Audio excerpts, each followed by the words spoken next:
Reporter Terry Parker joins us live from Port St. Lucie. Terry, this man says the stalking didn't end until a week before the Orlando nightclub shootings.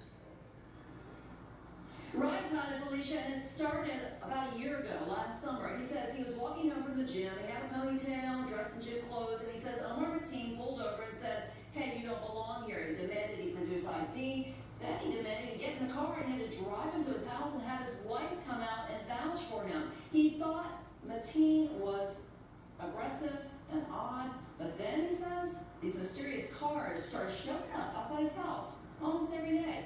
And he wonders if Omar Mateen was stalking him.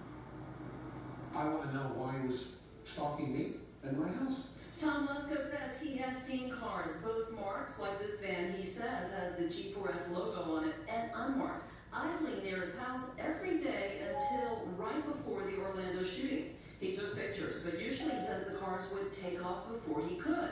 He says when Omar Mateen picked him up while walking last summer, Mateen was aggressive and odd. He says, "I don't believe you live in here."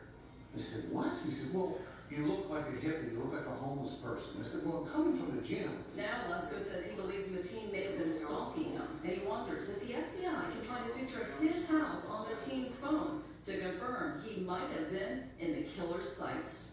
If the FBI can find a picture that looks like this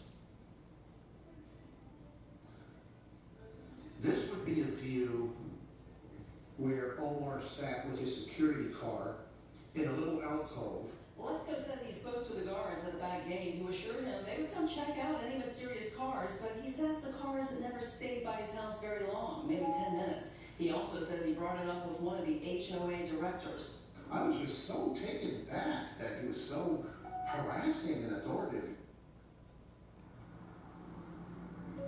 Okay, so Lesko says, well, he can't be sure that it was Mateen all of this time, but he'd like to compare the timetable of the schedule when he worked versus when he took the pictures, which he has stamped on his phone, to see if they matches up. And also, he says he finds it very suspicious that right since the Orlando shootings, there's been no cars outside his house.